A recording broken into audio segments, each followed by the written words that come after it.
Hello students, कैसे हो आप सब। उम्मीद करता हूँ आप और आपकी जो स्टडी है वो बहुत अच्छी चल रही है। और ये भी उम्मीद कर रहा हूँ कि इन दिनों में एग्ज़ाम डेज चल रहे हैं, आपकी मैथ्स की प्रेपरेशन जो है वो अच्छी चल रही है। देखो, लास्ट वीडियो में मैंने आपको मतलब कि ये बता दिया था कि मैथ्स की प्रेपरेशन क्लास 10th के लिए हमें किस तरह से करनी है। मतलब कि मैंने आपको ये बताने की कोशिश की किस तरह के क्वेश्चंस पूछे जाएंगे, किस तरह का हमारा प्लान रहना चाहिए कि आज के दिन हमें मान लो आज 7 मार्च है, हमें मतलब कि 7 मार्च को किस तरह से तैयारी करनी है, 8 मार्च को, 9 मार्च को, पूरे कंप्लीट डेज का मैंने आपको सारा प्लान दिया हुआ है। बट फिर भी मुझे काफ़ी बच्चों के मैसेज आ रहे थे कि सर मतलब कि हम तैयारी किस तरह से करें या क्या टॉपिक पढ़े क्या ना पढ़े। तो मुझे लगा कि इस पर एक वीडियो बनानी चाहिए जिसमें मैं आपको ये गाइड कर पाऊँ। मैं आपको एनसीईआरटी में से भी टॉपिक बताने की डायरेक्टली कोशिश करूँगा, किस टॉपिक में ज़्यादा एफर्ट्स लगाने हैं, कहाँ पर हमें कम एफर्ट्स लगाने हैं, ताकि आप स्मार्ट वे से जो है अपनी प्रेपरेशन जो है वो कर पाओ। तो देखो, सबसे पहले अगर हम यूनिट 1 की बात करें तो यूनिट 1 में आपको पता है एक ही चैप्टर है। एक चैप्टर जो है वो आपका फर्स्ट चैप्टर है रियल नंबर सिस्टम, जिसमें कि आपको पता है 6 मार्क का पेपर आपको आ सकता है। ठीक है, तो मैं आपको पता है, अगर आपने मतलब कि मेरे नोट्स सारे देखे हुए हैं तो ये आपको ना सबसे पहले तो ना आपको नंबर्स के बारे में नॉलेज होनी चाहिए, इवन नंबर्स, ऑड नंबर्स। और बेसिकली जो मैं आपको दिखाना चाह रहा हूँ ना, बेसिकली जो सबसे इंपॉर्टेंट क्वेश्चन है इसमें, एक तो इसमें आपको मतलब कि ना एचसीएफ और एलसीएम की बड़ी ही बेसिक सी अच्छे से नॉलेज होनी चाहिए कि बेसिकली जो मतलब कि एचसीएफ और एलसीएम है वो काम कैसे करते हैं। एचसीएफ का फुल फॉर्म क्या है, हाईएस्ट कॉमन फैक्टर। एलसीएम की फुल फॉर्म क्या है, लीस्ट कॉमन मल्टीपल। अब ये मैं आपको इसलिए कह रहा हूँ कि इस चैप्टर में से ना, अगर आप अपना लेटेस्ट सैम्पल पेपर देखोगे, मैं आपको एनसीईआरटी में भी बताने की कोशिश करता हूँ। ये देखो, ये आपकी एनसीईआरटी है। तो obvious सी बात है, ये 1.1 जो है ये आप बड़े आराम से कर सकते हो, इसमें कुछ भी मुश्किल नहीं है। इनके सारे क्वेश्चंस जो है ये करके जाना, ये इंपॉर्टेंट है। मैं आपको ये कहूँगा कि एचसीएफ और एलसीएम तो आप अच्छे से करके जाना कि एचसीएफ और एलसीएम हम निकालते कैसे हैं। आपका एमसीक्यू भी पेपर में आया हुआ है। एक आपको जो क्वेश्चन आया हुआ है 2 मार्क्स का, वो ये वाला आया हुआ है। ये तो आपकी मतलब कि सिलेबस में से मतलब कि रिमूव ही कर दिया सीबीएसई ने। √5 is irrational number, √2 is irrational number. तो ये क्वेश्चन जो है ये बहुत इंपॉर्टेंट, आपको बहुत ध्यान से करके जाने हैं।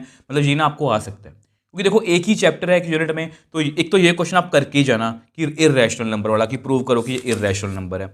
दूसरा जो क्वेश्चन है वो बेसिकली आपको 3 मार्क्स में आया हुआ है।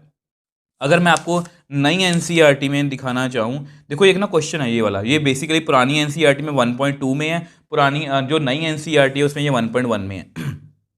मतलब यहाँ पर ना स्टेटमेंट वाला क्वेश्चन जो है वो बहुत ध्यान से करना है आपने। स्टेटमेंट वाले क्वेश्चंस में उन्होंने एचसीएफ या एलसीएम पूछा होगा। आप अपने लेटेस्ट सैम्पल पेपर का क्वेश्चन भी देख सकते हो, उसमें वो कि एचसीएफ वाला क्वेश्चन है। तो एचसीएफ और एलसीएम किस तरह से स्टेटमेंट वाले क्वेश्चंस में काम आएगा, ये मैंने आपको सब कुछ बेसिक वाली वीडियो में बताने की कोशिश की है कि कहाँ पर हम एचसीएफ का यूज़ करते हैं, कहाँ पर हम एलसीएम का यूज़ कर सकते हैं। तो ये आपको आना चाहिए। अगर आपको ये क्लियर है तो आपका 3, 2 और 1 मतलब 6 मार्क का पेपर जो है वो बड़े आराम से आप फर्स्ट चैप्टर में से निकाल सकते हो। देखो, इसके बाद अगर हम यूनिट 2 की बात करें तो यूनिट 2 में से बेसिकली आपको 20 मार्क्स का पेपर आएगा। 4 चैप्टर्स हैं, सेकंड, थर्ड, फोर्थ और फिफ्थ।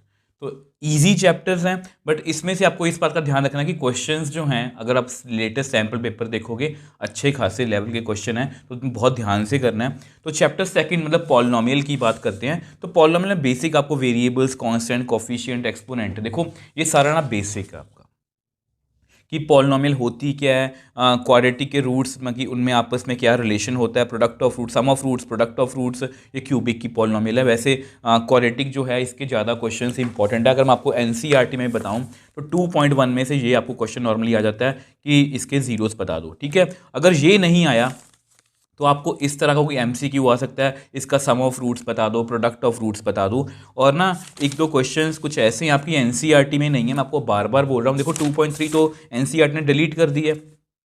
2.2 है जिसमें मतलब कि आपको जो क्वाड्रेटिक पॉलिनोमियल को सॉल्व करना है, और इसमें आपको क्वाड्रेटिक जो इक्वेशन पॉलिनोमियल है इसकी फॉर्मेशन करनी है। आपको पता है एक फॉर्मूला होता है x² minus SX plus P is equal to 0। मतलब sum of roots, product of root आप फिल करो और आपकी क्वाड्रेटिक पॉलिनोमियल जो है वो बन जाएगी। बट ये आपको 1 मार्क में आ सकता है।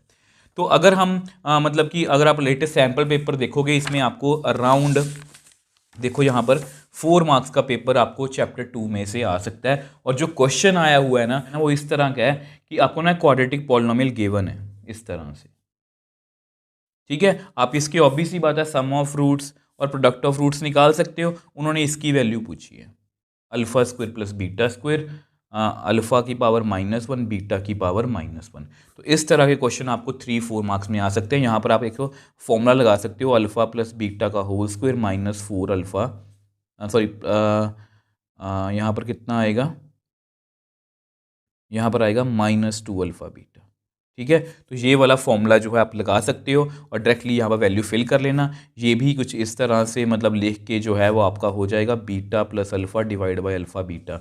तो मतलब इस तरह के क्वेश्चन आपको 3 मार्क्स में जो हैं वो डायरेक्टली आपको पूछे गए हैं। तो आपने बहुत ध्यान से करना है इनको। अगर आप मतलब सम ऑफ रूट देखो कितने, मैंने आपको एक बार बता दिया, अगर आपको ऐसा मिलता जुलता क्वेश्चन आएगा तो आप बड़े आराम से कर लोगे और यहाँ से आप बड़े आराम से 4 मार्क्स जो है वो स्कोर जो है वो कर सकते। अब देखो थर्ड चैप्टर में क्या, थर्ड चैप्टर में से आपको अराउंड 4-5 मार्क का पेपर जो है वो आ सकता है। तो थर्ड चैप्टर में बेसिकली हमें 3 मेथड, सॉरी एक ग्राफिकल मेथड है, एक अलजेब्रिक मेथड है और उसके अंदर 2 मेथड हैं। तीसरा मेथड सीबीएसई ने जो है वो रिमूव कर दिया, क्रॉस मल्टीप्लिकेशन वाला। ठीक है, तो ग्राफिकल मेथड में से आपको ना, ग्राफिकल मेथड में से अगर मैं आपको बताना चाहूँ तो बेसिकली ग्राफिकल मेथड में से ये रहा, आपको मतलब कि ये एमसीक्यू आ सकता है कि ये यहाँ पर कितने सोल्यूशन बन रहे हैं, यहाँ पर लाइंस पैरेलल हैं या नहीं, यहाँ पर कौन सी लाइंस हैं, तो ये आपको पता होना चाहिए। अब उसके बाद आपके 2 मेथड हैं, एलिमिनेशन और सब्स्टिट्यूशन। इन दोनों के मतलब कि माइंड मैप्स आपके सामने हैं। ये भी जो भी मैं आपको पीडीएफ दिखा रहा हूँ ये सारे आपको हमारे टेलीग्राम चैनल पर मिल जाएंगे। मैं एनसीईआरटी आपको दिखाने की कोशिश करता हूँ कि किस तरह के क्वेश्चन पर आपको ज़्यादा जोर लगाना है। तो देखा जाए तो देखो पहली बात आपको पता होनी चाहिए कि 3.1 जो है ये पुरानी एनसीईआरटी की, ये डिलीटेड है। 3.2 जो है ये हमें करनी है और इसमें ज़्यादा फोकस जो है, एक तो ग्राफ वाले आपको क्लियर होने चाहिए कि हमें कहाँ पर 1 सोल्यूशन है, कहाँ पर नो है, कहाँ पर इनफाइनाइट है। ठीक है, अब इसमें ये सारे क्वेश्चंस जो है 1-2 बार बस ऊपर ऊपर से लगा के देख लेना।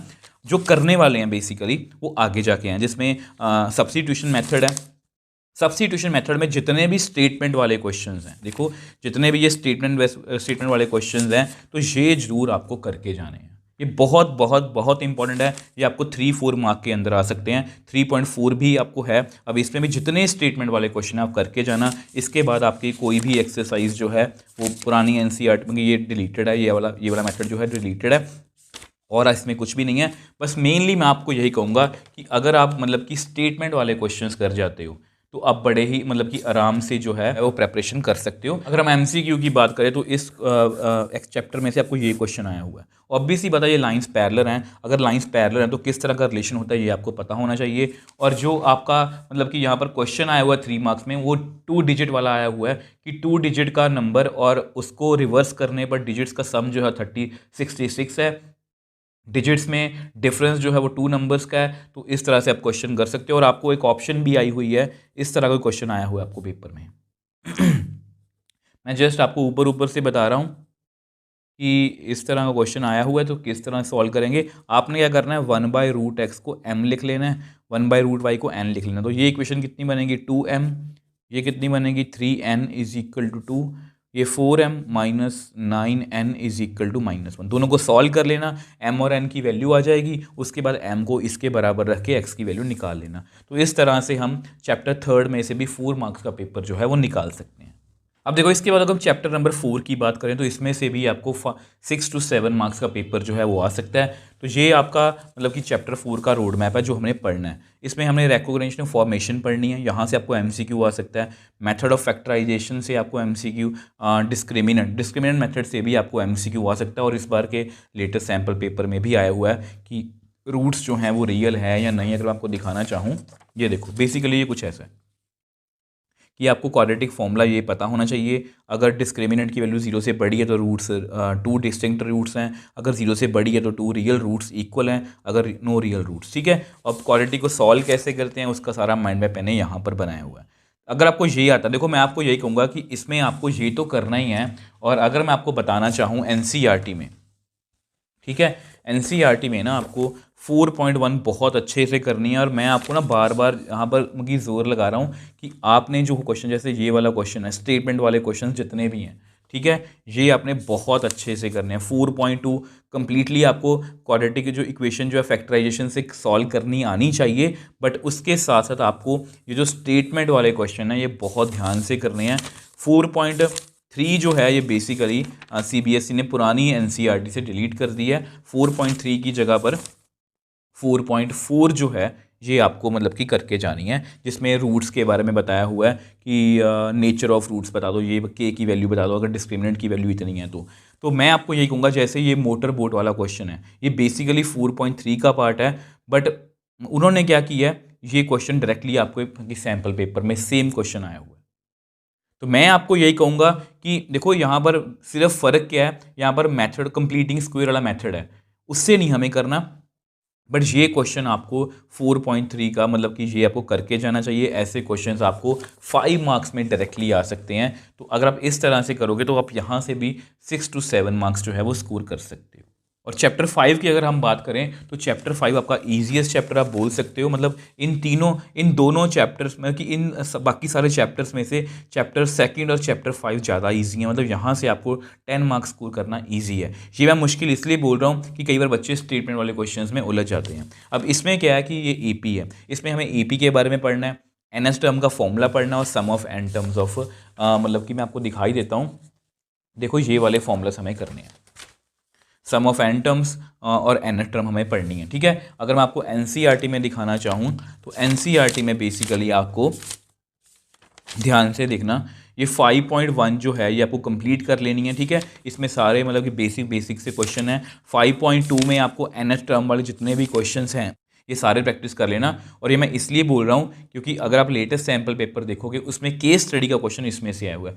बहुत ईजी है, ऐसा नहीं है कि मुश्किल है, बहुत ईजी आया हुआ है। और अगर हम 5.3 की बात करें, इसमें मतलब कि ये सम वाले क्वेश्चन हैं, तो ये भी आपको मतलब ये कंप्लीट चैप्टर जो है ये बहुत इंपॉर्टेंट है। और इसमें से आपको अराउंड 6 to 7 मार्क्स का पेपर आ सकता है। केस स्टडी इस बार लेटेस्ट आई हुई है, आपको इस बार भी मतलब कि इस फाइनल में भी आ सकती है। तो इसमें ज़्यादा फॉर्मूले भी नहीं है। कौन कौन से फॉर्मूला है? Sum of n terms, NS term of an AP, यहीं से सारे क्वेश्चन लग सकते हैं। अगर आप अपनी केस स्टडी भी देखोगे ना सैम्पल पेपर वाली, बहुत ईजी है। तो इस तरह से हम यूनिट 2 में जो है वो 20 मार्क्स 20 आउट ऑफ 20 जो है वो स्कोर कर सकते हैं। देखो इसके बाद अगर हम यूनिट 3 की बात करें तो उसमें एक ही चैप्टर है, चैप्टर नंबर 7, और इसमें से आपको अराउंड 6 मार्क का या 7 मार्क्स का पेपर जो है वो आ सकता है। तो ये चैप्टर बेसिकली कौन सा है? कोऑर्डिनेट ज्योमेट्री, ठीक है। इसमें हमें डिस्टेंस फॉर्मूला पढ़ना है, सेक्शन फॉर्मूला पढ़ना है। ये आपके सामने सारे फॉर्मूलास हैं। मैं आपको NCERT में बताने की कोशिश करता हूँ। देखो इसमें से ना कुछ ज़्यादा कुछ नहीं चैप्टर में हमें कुछ करना।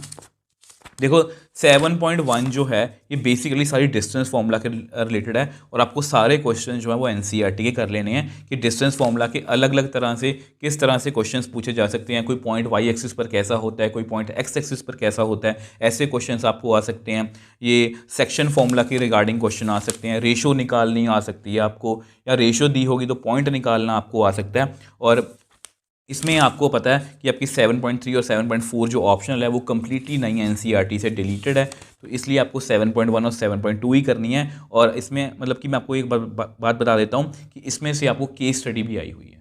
और केस स्टडी जस्ट ना बच्चे देखो, केस स्टडी में क्या होता है, केस स्टडी में बच्चे नॉर्मली घबराते हैं कि वो स्टेटमेंट पढ़ के ना वो पढ़ने से डरते हैं।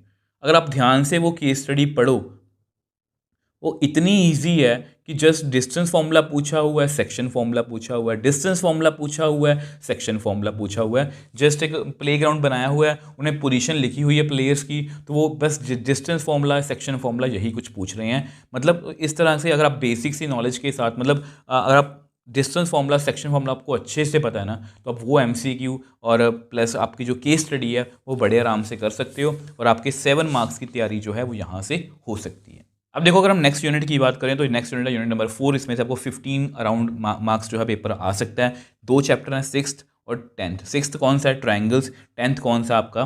सर्कल्स। तो ट्रायंगल्स जो है, ट्रायंगल्स के लिए एक अच्छी बात है कि ट्रायंगल्स चैप्टर जो है वो NCERT ने नई NCERT में से मतलब काफ़ी पोर्शन जो है उसका डिलीट कर दिया है। तो हमें बस 3 एक्सरसाइजेस ही करनी है। अगर आप पुरानी NCERT देखोगे उसमें काफ़ी एक्सरसाइजेस हैं, और थ्योरम भी कम हो गई हैं। आपको पता है पहले 5 थ्योरम होती थी, BPT थ्योरम, उसका कन्वर्स, उसके बाद पाइथागोरस का कन्वर्स, और एक एरिया ऑफ सिमिलर ट्रायंगल्स की थ्योरम होती थी। अब आपके पास सिर्फ 2 ही थ्योरम्स हैं, बेसिक मतलब BPT थ्योरम और उसका कन्वर्स। तो ये दोनों आपको पेपर में 5 मार्क की जो है वो आ सकती हैं।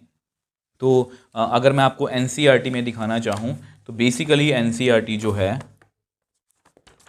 तो एनसीईआरटी की बात करें तो 6.1 आपको पूरी कर लेनी है, जिसमें मैंने आपको सिमिलर का कंसेप्ट अच्छे से समझाया कि सिमिलर कंसेप्ट एक्चुअल में होता क्या है।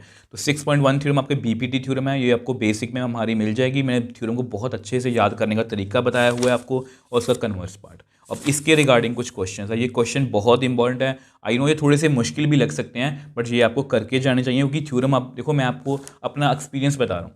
अब थ्योरम पहले 5 थी, तो 5 में से एक थ्योरम आपको आ ही जाती थी। अब थ्योरम 2 रह गई हैं, हो सकता है कि थ्योरम एक बार मिस हो जाए और कोई क्वेश्चन जो है यहाँ से आपको 5 मार्क में आ जाए। तो उन्हें बहुत 6.2 को ध्यान से करना है।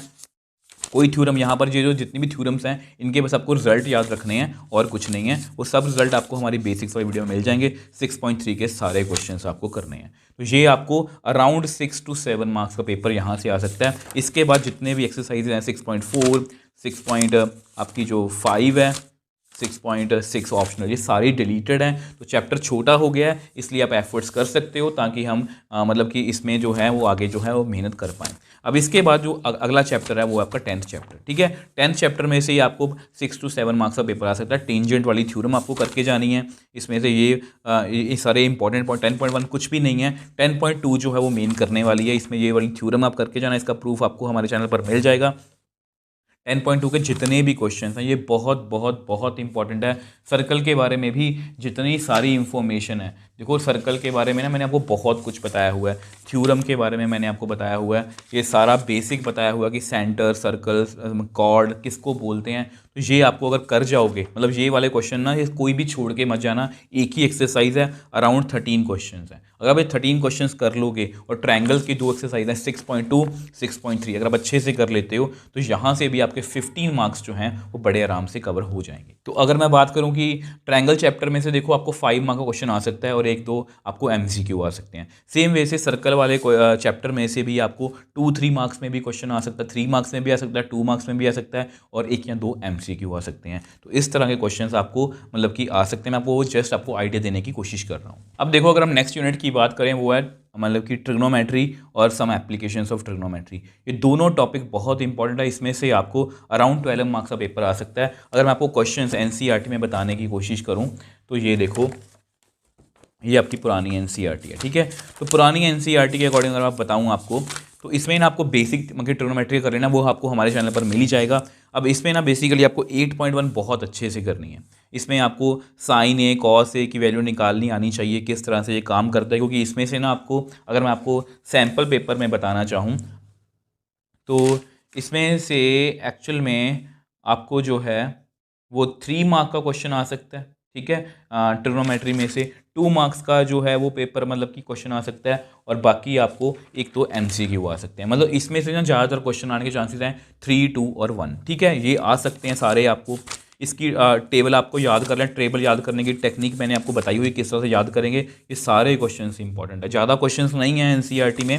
और 8.3 ये बहुत इंपॉर्टेंट है। इसमें से ज़्यादातर क्वेश्चन जो हैं आपको 2 या 3 मार्क्स में आ सकते हैं। 8.4 जो है वो आपकी डिलीटेड है। तो बेसिकली 3 एक्सरसाइजेस हमें करनी है। तो यहाँ से आपको 3 और 2 मार्क्स का मतलब ट्रिग्नोमेट्री में से पूरा क्वेश्चन मतलब चैप्टर जो है 3, 2 या 1 मार्क का पेपर जो है वो आ सकता है। अब ये जो चैप्टर है सम एप्लीकेशन ऑफ ट्रिग्नोमेट्री, अगर आपको ट्रिग्नोमेट्री अच्छे से क्लियर है, तो सम एप्लीकेशन ऑफ ट्रिग्नोमेट्री में आपको कोई भी दिक्कत नहीं होगी।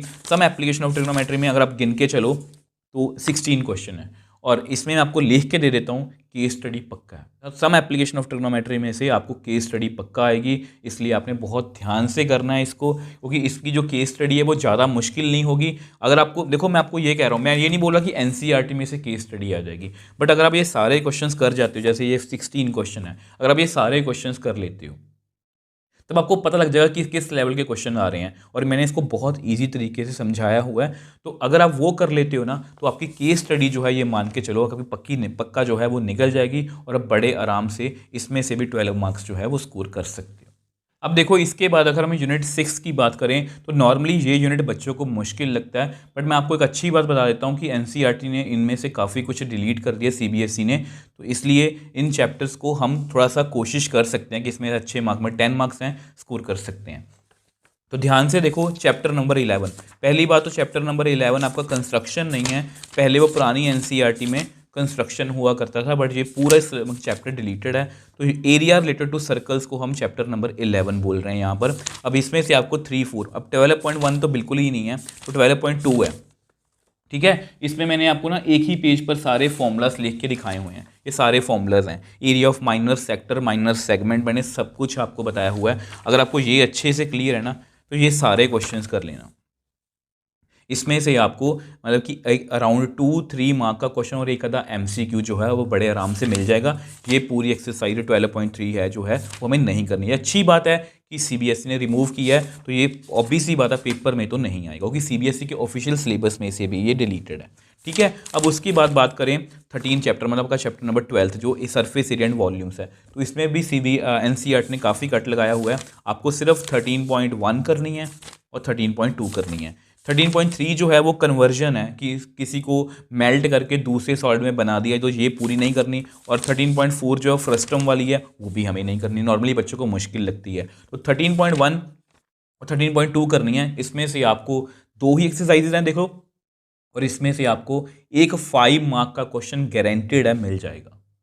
इसलिए बोल रहा हूँ कि पहले 4 एक्सरसाइजेस थी, अब आधी रह गई हैं, तो आपको कर लेनी चाहिए और आपको 5 मार्क का क्वेश्चन बड़े आराम से यहाँ से मिल जाएगा और आपके 10 मार्क्स जो हैं वो यहाँ से कवर हो सकते हैं। और ये मैं वैसे ही आपकी नॉलेज के लिए बताता हूँ, ये आपके सारे फॉर्मूलास हैं। ठीक है, ये सारी फॉर्मूला शीट्स मैं आपको बार बार बोल रहा हूँ, ये सब कुछ आपको हमारे टेलीग्राम चैनल पर जो है वो मिल जाएगा। मैं वीडियो की डिस्क्रिप्शन बॉक्स में भी देने की कोशिश करूँगा, वो लिंक आप वहाँ पर जाकर डायरेक्टली चेकआउट कर सकते हो। अब इसके बाद जो अगला यूनिट है वो बहुत ईजी है, यूनिट नंबर 7 जिसमें 11 मार्क्स का पेपर है। 13th और 14th मतलब एक स्टैट है, एक प्रोबेबिलिटी है। अब स्टैट में आप जानते हो आपको क्या करना है।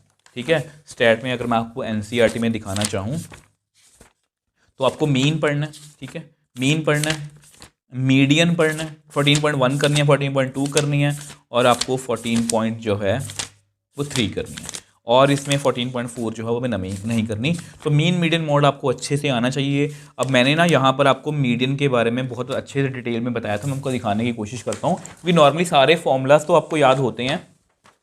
ये वाला कंसेप्ट कर लेना कि लेस देन का मतलब क्या होता है, उसको लिखते कैसे हैं, मोर देन का मतलब क्या होता है, उसको लिखते कैसे हैं। और यही क्वेश्चन आपको MCQ में लेटेस्ट सैम्पल पेपर में आया हुआ है, बिलो वाला। तो प्लीज़ इसको बहुत ध्यान से करके जाना, ये सब कुछ आपको हमारे चैनल पर मिल ही जाएगा।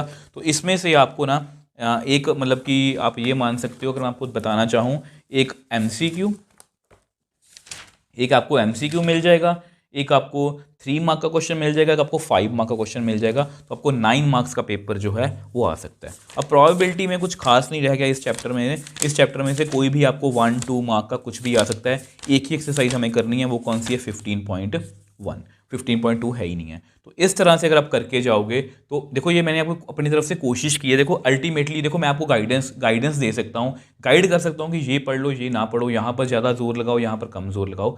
बट यहाँ पर जो भी मैंने आपको मतलब कि बताने की कोशिश की है वो कम्प्लीटली मतलब कि मेरे अपने एक्सपीरियंस से बता रहा हूँ। जैसे इससे बच्चे पहले ही घबराते हैं कि चैप्टर नंबर जो सरफेस एरिया वॉल्यूम है वो हमें नहीं करना। तो जैसा कि मैं आपको बता रहा हूँ, NCERT ने उसको 2 आधा कर दिया।